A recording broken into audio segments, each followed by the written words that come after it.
ഞങ്ങൾ ഇന്നൊരു mail to female transformation മേക്കോറാണ് ഇവിടെ ചെയ്യുന്നത്. ഇത് ചാരുവിനെ എല്ലാവരും അറിയും. അന്നരാജൻ്റെ പേഴ്സണൽ സെക്രട്ടറിയാണ്, മേക്കപ്പ് ആർട്ടിസ്റ്റാണ്, ഹെയർ സ്റ്റൈലിസ്റ്റാണ്, എല്ലാമാണ്. അപ്പോൾ ഞാനും ചാരും കൂടെയാണ് ഈ വർക്ക് ചെയ്യുന്നത്. ചാരു ഇപ്പോൾ ഹെയർ സ്റ്റൈൽ ചെയ്തുകൊണ്ടിരിക്കുകയാണ്. മോഡലിൻ്റെ പേര് കൃതിക എന്നാണ്. മോഡൽ ഞങ്ങളുടെ അടുത്ത് നേരത്തെ പറഞ്ഞിട്ടുണ്ടായിരുന്നു, പുള്ളിക്കാരത്തിയുടെ പ്രൈവസി മാനിച്ചിട്ട് ബിഫോർ എടുത്തിട്ടില്ല, ആഫ്റ്റർ മാത്രമേ എടുത്തിട്ടുള്ളൂ. അപ്പോൾ എല്ലാ കാര്യങ്ങളും കൃതിക തന്നെ കൊണ്ടുവന്നിരുന്നു. സാരി, ഫ്ലവർ, ഹെയർ എക്സ്റ്റൻഷന് എല്ലാം പുള്ളിക്കാരത്തിൻ്റെ തന്നെ സെലക്ഷനാണ് കേട്ടോ. അപ്പോൾ ഞാൻ സാരി ഉടുപ്പിച്ചുകൊണ്ടിരിക്കുക. ചാരു ഇടയ്ക്ക് വീഡിയോ എടുത്തിട്ട് വന്നിട്ട് ഇടയ്ക്ക് അത് ഇതൊക്കെ ചോദിച്ചുകൊണ്ടിരിക്കും. ചാരുവിനെ ഞാൻ പരിചയപ്പെടുത്തുന്നത് ഒരു 6 മാസം മുമ്പാണ്. അന്നരാജൻ്റെ ഹെയർ സ്റ്റൈലിങ് ചെയ്യാൻ എന്നെ ചാരുവാണ് വിളിച്ചത്. അങ്ങനെയാണ് ഞങ്ങൾ ആ പരിചയം ഇന്ന് വരെ നല്ല രീതിക്ക് പോകുന്നു. ചാരുവിൻ്റെ വീട്ടിലൊരംഗത്തെ പോലെയാണ്, അനിയത്തിയാണ്.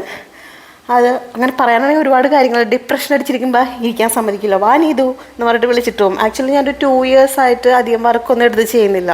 കുറച്ച് വർക്ക് മാത്രമേ ഞാൻ ചെയ്യാറുള്ളൂ വല്ലപ്പോഴും ഒക്കെ. അപ്പോൾ അങ്ങനെ ഡിപ്രഷൻ അടിച്ചിരിക്കുന്ന സമയത്ത് ചാരു വന്ന് വിളിക്കും. ചാരു അങ്ങനെ വിളിച്ച വർക്കാണിത് കേട്ടോ. അപ്പോൾ ഞങ്ങൾ വർക്കൊക്കെ കഴിഞ്ഞു. ഇതിൻ്റെ ഇടയ്ക്ക് കൃതികയ്ക്ക്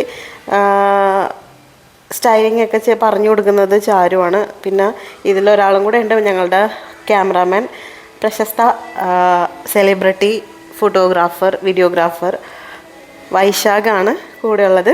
ചാരു പുള്ളിക്കാരത്തേക്ക് എങ്ങനെ ഇരിക്കണം എന്നൊക്കെ പറഞ്ഞു കൊടുത്തുകൊണ്ടിരിക്കുകയാണ് കേട്ടോ. അപ്പോൾ ഞങ്ങളുടെ ഇതിൻ്റെ ഫൈനൽ ലുക്ക് ലാസ്റ്റ് ഞാൻ വയ്ക്കുന്നുണ്ട്. അപ്പോൾ എല്ലാവർക്കും ഒരുപാട് നന്ദി. അപ്പോൾ അടുത്തൊരു വീഡിയോ ആയിട്ട് വീണ്ടും കാണാം.